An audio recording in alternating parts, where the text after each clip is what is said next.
The day, it's not about what you have or even what you've accomplished. It's about what you've done with those accomplishments. It's about who you've lifted up, who you've made better.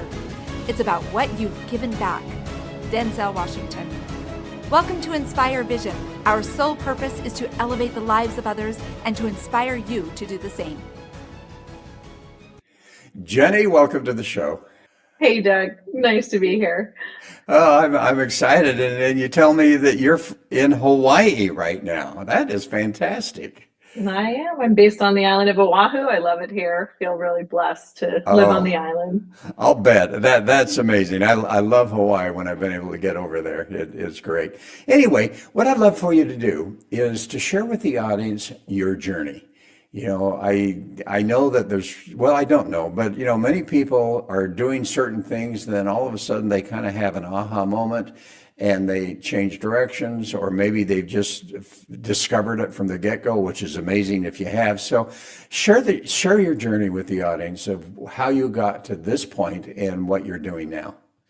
Sure.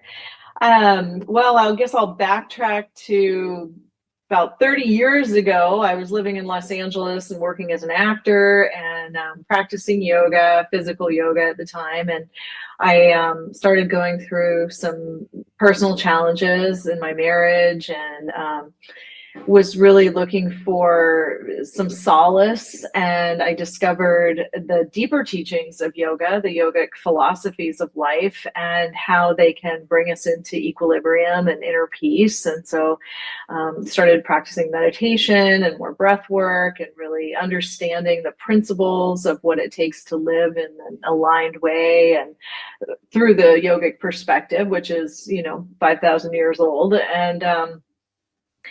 And over time, sort of fast forward 10 years, I had gotten a divorce. I had moved across country. I was recently needing to reestablish myself in the workforce after having a child. And I decided to open a yoga studio because it was my love, it was my passion. And that really started the trajectory of where I am today. So today I've been a yoga studio owner. I've been a yoga therapist for many, many years, counseling people individually through the many practices and philosophies of yoga. I've written 3 books on the topics of yoga and meditation and spiritual living and self-evolution. And I really love what I have been able to do for a career. I love all the people that I've gotten to interact with over the years. And, talking about aha moments, it's really one of my greatest joys to see someone awaken to their inner self, their beautiful, brilliant spiritual light and their joy, and what really makes them that particular soul that they are, and step closer towards embodying that. And as a guide for that journey, I feel really blessed to have met some extraordinary people over the years. Oh, that's fantastic. And you made a point, and I appreciate if you kind of expand on this, because so many times when I think of yoga, and I know most people think of yoga, I'm out there trying to stretch and trying to do this, trying to do that, which I can't do at this point in time. But when you talk about the higher level of yoga, and now you get into the whole philosophy of yoga, that's an entirely different thing. Can you kind of share with the audience what the difference is there? Sure. Well, one is part of the other, right? So the Yeah. physical postures are a part of what's called the 8-limb path of yoga, and they prepare our bodies and our minds to be able to sit in stillness and meditation. And so they make up a part of the yogic path, but the yogic path really is so much broader than just the postures that have become popular in the West.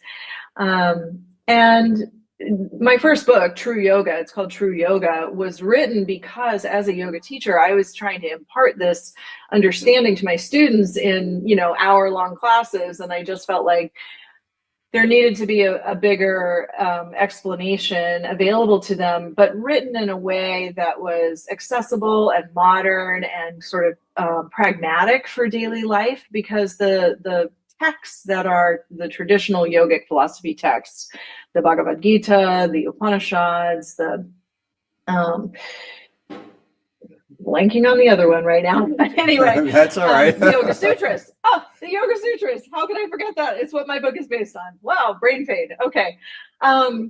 Yeah. So they're all written fairly esoterically. So for the average student of yoga, the person who's going to go to a Saturday morning physical yoga class is not necessarily going to have time to absorb these teachings, these esoteric teachings. And so as a teacher, I really wanted to write a book that would boil them down in a way and apply them to daily modern life that would make them useful for people, if you will. And there's so many. I'll just take one little example out of the Yoga Sutras. So there's the practice of ahimsa, and ahimsa, for all intents and purposes, is the intentional practice of peacefulness. So it's not enough to just not be violent. We have to go out of our way to bring peace into situations and into our own hearts and minds and lives. And this isn't easy, right? On the day-to-day. We live in stressful times, and everyone that I talk to, their stress levels are really, really high. So when you're working with a teaching like this and looking at what an ancient science of spirituality, which is really what yoga philosophy is, it's a spiritual science. It's an inner science of how to align ourselves with the harmony that can exist within ourselves and within the universe when we're in right action. Right. And so one of those principles is intentional peacefulness. And then we have to kind of break it down and look at, well, how do we do that? And so that how question is always what I'm working with students or clients on, in terms of how to, within the context of their lives, really how to do that. Okay, and you've written, as you say, you've written a few books. You've got your yoga one, and then there's a couple of other books you've written. Just share with the audience what they are and what they're about. Yeah, sure. My second book was called Breathing Love, and it's Meditation in Action is the subtitle. So the principle behind that book is 100% meditation for me on the cushion, seated, silent, is a daily practice that is essential. And I can't do that and then get up off the cushion and go be a jerk in my life, right? And we have to carry the quality of meditation, the deep peace and equilibrium that we cultivate on the cushion. We have to carry it out into the crazy world that we live in, and apply the same practices that we utilize when we're sitting and focusing and going inward in our seated meditation practice. We have to apply those in day-to-day life. So again, pragmatic look at how to apply the principles of meditation into daily life. That's what that book is about. And then my third book is Spark Change, and the subtitle is 108 Provocative Questions for Spiritual Evolution. So this draws upon the yogic principle of self-inquiry, or swadhyaya. And self-inquiry is, to me, the other side of the meditation coin, because we have to go inward and be still. And then we also have to do a little bit of digging in there. So part of it is quieting the mind, but then part of it is engaging the mind and looking at our patterns, looking at our belief systems, looking at the obstacles that we hold within our own beings to that journey towards alignment and peace and inner harmony. And so that book is a compilation of questions that I've used with clients over the years to help them sort of navigate their inner landscape and to find ways to move through the obstacles that they feel in their lives and to initiate change at a very proactive level.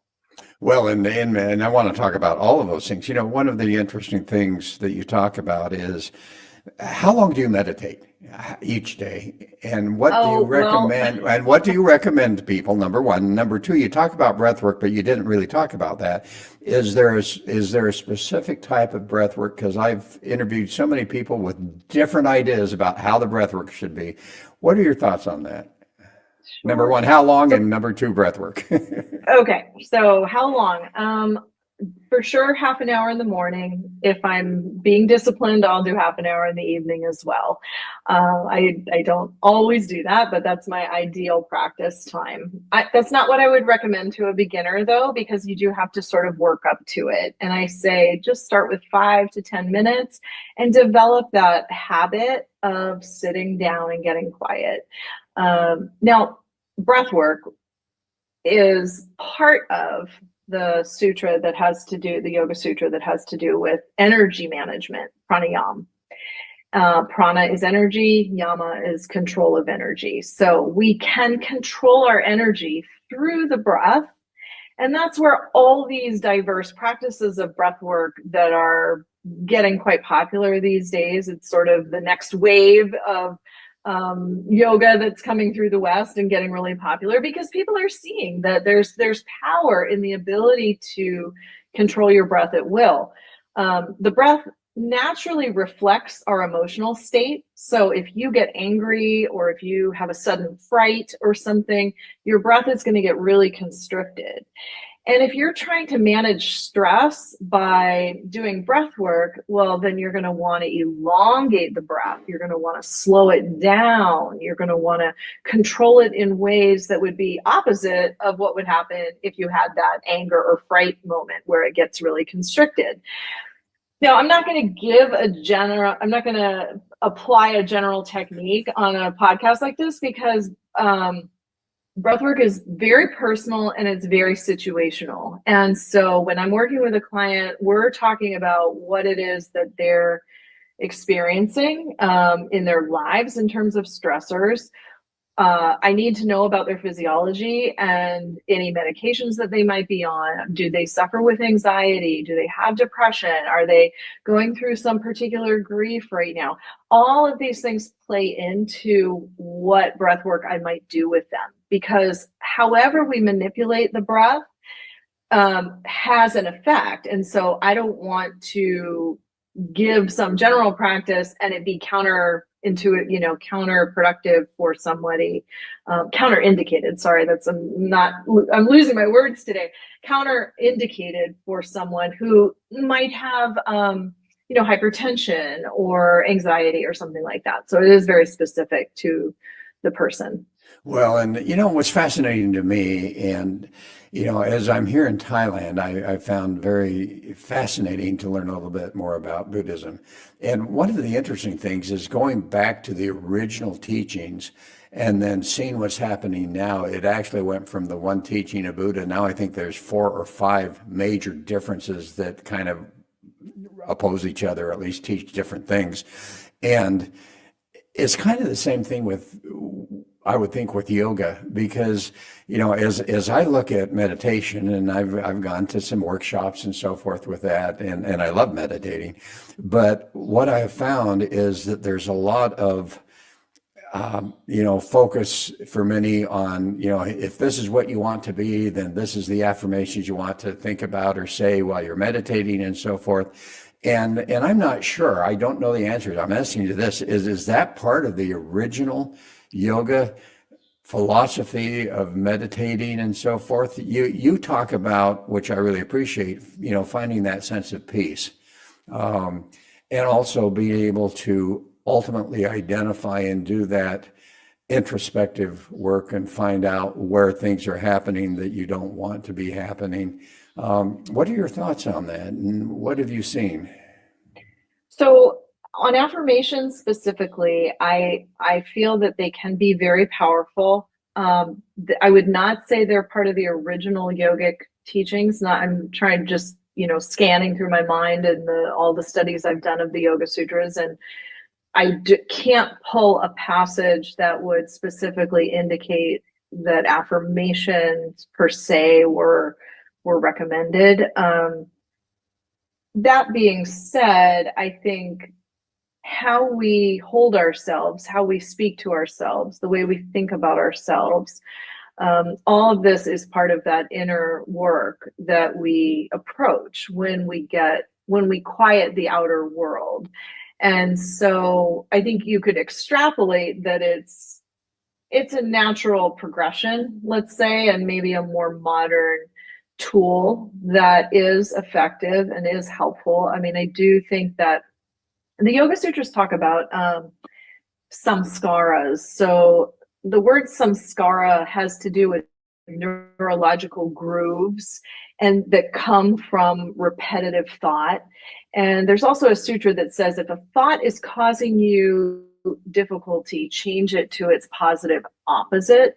The practice is pratipaksha bhavana. And so, we think about modern psychology, that's kind of a framework that we might find in modern psychology as well. So in terms of affirmations, if we're feeling low self-worth, well, we're going to do an affirmation that has to do with building more self-esteem, self-confidence. And it's for the point of changing those neurological grooves, because the more we think a thought, the more it becomes kind of our reality and just the default system of our minds. And so it behooves us to choose positive thoughts, certainly. Well, and you just brought up an interesting thing. You call them neurological grooves. How old is yoga? How long ago did that philosophy come to being? The first kind of markers of yoga, which were like hieroglyphic pictures of postures and meditation type imagery, is like 5,000 years old. So Wow. this is not new stuff. Well, I don't know what's taking humanity so long to I know. figure out. What's amazing to me is here they're talking about those neurological grooves, and finally, scientists have come up with the understanding that and we call them neural pathways nowadays, but that they can be changed. And as you say, you can literally change that from negative to positive. And it just is amazing to me, these philosophies that are thousands and thousands of years old, and how insightful they were at the time. Absolutely. And they still are, which just amazes me. So anyway, that was one of the questions I have. But also, as we talk about meditation, and you talked about how, starting to discover those inner issues that we need to deal with. And I think that really has to do with curiosity, with creativity, being able to go in and analyze. In fact, I was watching a podcast the other day, and it was a theological one, just happened to be there. But the whole point was, our behavior, we don't behave in order to become. We behave, and you kind of alluded to this, we behave the way that we are internally, who we are spiritually. And I want you to talk a little bit about that and talk about how people who are experiencing things in their lives oftentimes don't realize that, they can change that. But in order to do that, they really need to do that introspective work and change inside themselves. Absolutely. There's when I'm talking to young women about, and this could apply to young men as well, about relationship, there's a kind of an expression: if someone shows you who they are, believe them. Meaning, if someone is acting badly, don't think that they are something different than that they're showing you who they are, because their behavior does reflect who they are internally at that moment. Now, that's not to say that they can't change, but the change really has to come from the individual. It cannot come from anyone else outside of them. It has to come from, I think, often pain, getting uncomfortable enough in our situation that we are in, where maybe our behavior just keeps leading us into suffering, into disappointment, into whatever it is. And then we kind of get to the point where we're tired of hitting our head against the wall, and we start to ask those inner questions of, well, how can I do something different? Like, I want a different result here. How can I do something different? And it takes a tremendous amount of willingness to then do that hard inner introspection. And one of the chapters in the third book that I wrote, Spark Change, is about willingness. Because when we initiate change, and this is something that is, I think people don't realize, people will say, oh, I really want to change X, Y, or Z in my life. I know I need to change this. So they have the awareness that they need to change. They have the desire to change, but they don't have the willingness to actually do the work of change, because change is hard, and it requires that we pattern interrupt, right? We interrupt the patterns of behavior that we've been used to for so long. And unfortunately, it's again, these neurological groups, we default to the familiar. And even if the familiar is getting us nowhere, getting us nothing but suffering, we still default to it a lot until we just get so tired of it. And that's why I say I think pain is often our greatest teacher, because we have to get to that point where we're so willing to do something different, no matter how hard it is. The great news, though, is that once you start proactively doing that inner work and moving towards positive change, it's like a snowball effect. It does actually get easier, and it works. We are incredibly powerful beings, and we can change anything that we really truly put our minds to. Well, and when you're working with someone and, they're willing, I'm writing a little bit about that, and I call it bravery, but I like the word willingness too. When you're working with someone and they go back and they identify some beliefs that have been imprinted on them, and I use the word imprinted because I don't think they really wanted that. How do you help them? Number one, I guess I have a number of questions, so I apologize. I do this all the time. Number one, when you're meditating, how do you consciously go in and start to identify those imprints that are causing the behavior that you really don't want? And then number two, how do you start to change those? Okay, those are great questions, Doug. And I want to be clear that I don't teach meditation as a time for self-inquiry. They're two separate practices. Okay. So meditation, according to the Yoga Sutras, is really the time to quiet the mind. And so there are techniques that lead us towards quiet mind, such as the breath work, such as focusing on a mantra, or a visualization of, I often use a visualization of the breath within the body. And so with those tools, we are focusing the mind on a single point in order to quiet the rest of the chatter. Self-inquiry, the identification of those beliefs, those imprints that many of which come from very, very early ages, yes, precognitive kind of times, as we know, is different. That's a different time. That's a more time when we are conscious. We might be journaling. We might be in dialogue with a coach or a therapist. We might be reading a book like the one that I wrote, that kind of working through a question and reflecting on it. It's a more active time. So that's, to me, there are two sides of the coin of spiritual practice. So the meditation time, to be going into deep stillness and really stilling the mind. And then the self-inquiry time, which is the time to kind of chew on things and process it. Well, then my question goes to this. If you're doing it separately, and I totally agree that you have to have that consciousness to be able to go in and really identify that.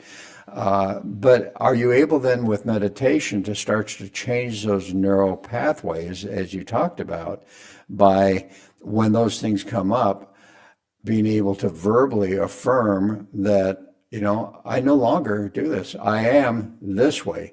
And as we affirm that time and time again, and I happen to do that in my walking meditation out loud, nobody hears me because I'm walking, but I find that helps. What are your thoughts on that? Is that something that through meditation and affirmation while you're meditating, that you're able to start to change those pathways and, as you say originally, reverse and change those neurological grooves to a different groove? So let's think of it, let's think of it in two ways. So like you're talking about a walking practice where you're audibly affirming things that would be counteracting, say, these neurological groups that are maybe holding you in a negative pattern. That would be one side of the practice. That's more of the active practice, like the self-inquiry is the active practice. Mm-hmm. In meditation, the way that the neurological grooves are getting smoothed out is not by affirmation, not during meditation. It's by not allowing your thought to go on the story train. It's about bringing it back to your chosen point of attention, whether it's the breath or the visualization, let's say, of light at the third eye, or the feeling of the breath moving up and down the spine, something that is more of the moment. Bringing the thoughts that inevitably wander off to all the old patterns or the day's to-do list or whatever distracts us, bringing it back, so that the mind quiets down. It's kind of like redirecting the child that wants to do this and wants to do that, and you're trying to get them to sit down and do their homework. So it's like, no, we're going to do this right now. No, we're going to do this right now. And so every time we correct and come back to that single point of attention, we are changing the grooves. But it's a different sort of practice. So both are important, but I utilize them at different times. Okay, and so, like where walking meditation is promoted by a few well-known individuals, and you mentioned that, so I know who you're talking about, as far as up and down the spine. But the reality is that if I'm doing walking meditation, then that's really not the peaceful meditation that you're talking about. And quite honestly, I also do the quiet too, but I think I really appreciate the distinguishment that you made with that there are two elements to that. So really what I'm doing in walking meditation and what many people are doing that they call meditation is really conscious introspection or conscious whatever, rather than that peaceful meditation. So another question, because as I say, I do that a lot. When you talk to people and teach them how to meditate, what are your thoughts about using music, the binaural beats or the solfeggio beats type of thing? And you're shaking your head, so I can't wait to hear. So I think we need more vocabulary, right? So like you said, I love how you reframed the walking meditation to conscious walking introspection or something. And that's great because it is more accurate. If we're looking at the traditional definition of meditation from the Yoga Sutras, and that's my basis of practice, they talk about meditation being a state of being, the state of being still. It's not a practice. It's not something, the practices lead us there. So there are several practices prior to meditation: focus and single pointed attention and the management of energy and the postures and all these this is part of the 8-limb path. And so all of these things lead us to meditation, which is that state of being still. So to answer your question about the music, and I get this question all the time, well, can I do a guided meditation on, the Insight Timer app or this or that? Yes, absolutely. I wouldn't call it meditation. I would call it wonderful guided relaxation, a beautiful practice to do at the end of a stressful day. Doing affirmations while you're walking, fantastic practice of introspection and repatterning of the neural grooves. listening to the binaural beats. Another wonderful way to relax the mind and the body. I love that kind of music. To me, it's not meditation. It's not traditional yogic meditation, which is stillness.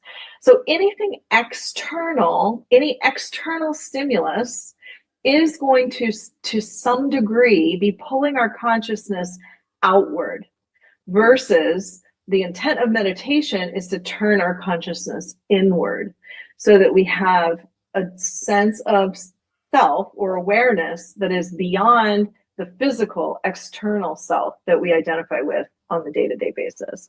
And that's why I would not recommend from a classical standpoint. So let's talk about the sense of self, and why do you think that's so important that you've actually differentiated all those different types of quote meditation to the original yoga meditation, where you're really just focusing on breath work, which in effect is also focusing on something, but where you're doing that and really finding that stillness and that self. Let's identify, first of all, if you can, what is the self? You know, you talk about the soul, you talk about all of this, and obviously there's so many different things. And what I find is many people who are deeply, quote, religious, are a little bit worried about meditation. They feel like it's pulling them away from their, quote, religious concepts. And yet, you know, you talk about stillness, you talk about soul. What do you mean by that? Okay. So when we are born, we come into these bodies, we begin to have experiences immediately in the physical dimension. And we become extremely identified with our bodies, with our personalities, with the story and of what we're living. The people around us, the teachings that we're being given, it's all part of our physical experience. And we identify self as Doug, Jenny, you know, whoever, and with all that makes us up from the human standpoint. But from the yogic teachings, that is not all of who we are. It's like when we put on glasses to see something, and it would be as if I started to say, I'm these glasses.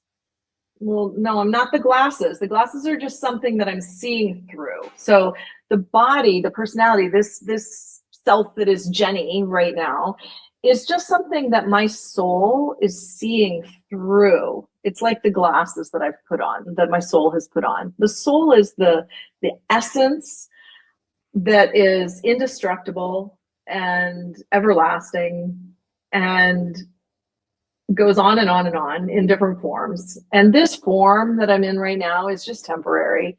And so I don't have the more I can know myself as more than this, I can still enjoy being Jenny, and I'm meant to express through the Jenny personality right now.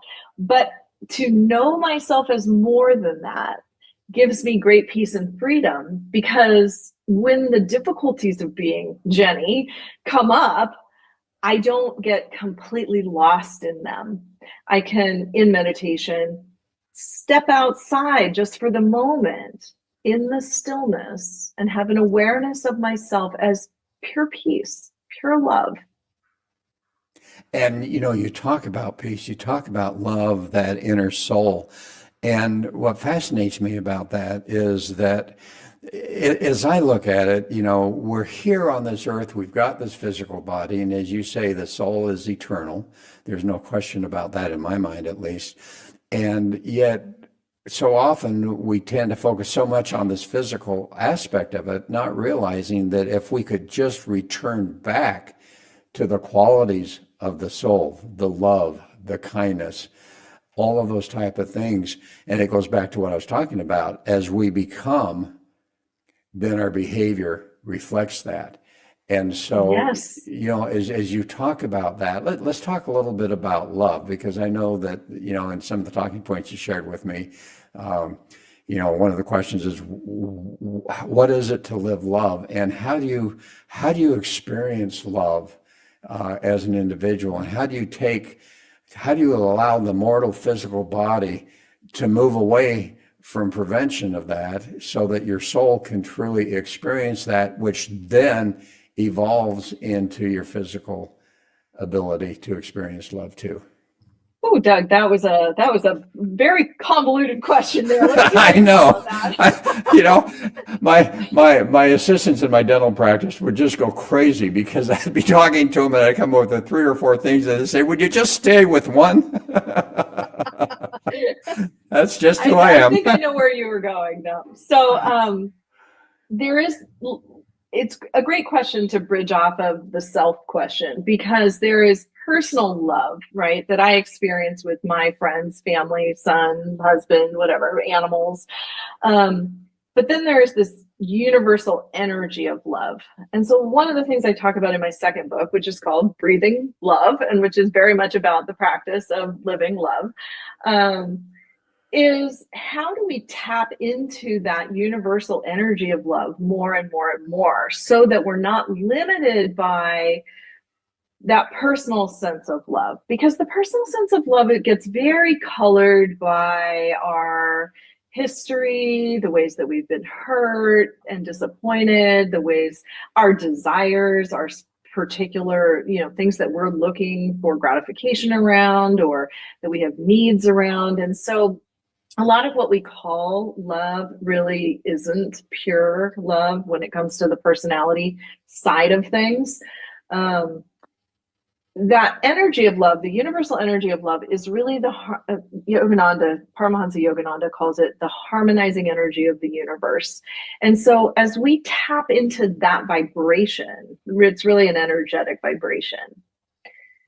And I do this when I'm in the stillness of meditation. That's why I'm there. Because I want to tap that every day. And I want that to pour through me and infuse me, so that when I feel limited in my capacity to show up kindly or compassionately in a situation in my personal life, I can say, all right, this is me talking to myself. Deep breath. This isn't about me. Like, God is love, spirit, the universal energy of love is there. Let me draw on that. Let me bring it through. I'm just the vessel. And that's how I sort of practice it. But in order to be able to do that in the day-to-day circumstances where I might feel challenged, I've got to have that infusion every day in meditation. It really is my time to connect to love. Yeah, I love that. And how do you experience that lasting happiness, that real love that I think everybody wants? Well, I think you only experience it when you start to have this sort of dual. It's funny, I'm going to use a dualistic expression, but it's really about non-duality, right? So we hear the concept of non-duality, that we're all one. And there is no separation between the personal self and that universal self. But when we start to have the experience of both, and we can toggle our consciousness between the egoic consciousness, the human consciousness that we have to kind of work through, and it's our operating system for this world, so we have to use it. But if we can toggle back to that soul consciousness more and more and more, then we start to experience greater and greater, more lasting happiness. And I really think that all of the teachings of yoga have to do with that. It's really going back to that higher self, that spiritual self, of which we're all a part of, the one self that brings us to the lasting happiness. Can you imagine what the world would be like if if every individual were able to tap into that? Doug, yes, I can. I can imagine it. And I hope that more and more people start being able to imagine it. I want to live in that world.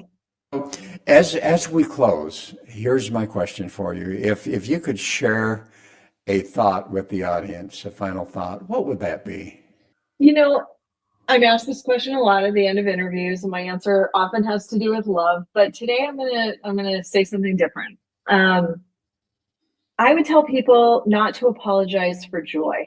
Joy is something that has gotten really squelched in the world today. We are so focused on the challenges in the world that we miss the glimmers of joy. And joy is our true nature as much as love is. So embrace and celebrate your joy. Oh, I love it. So, question, how do people find you?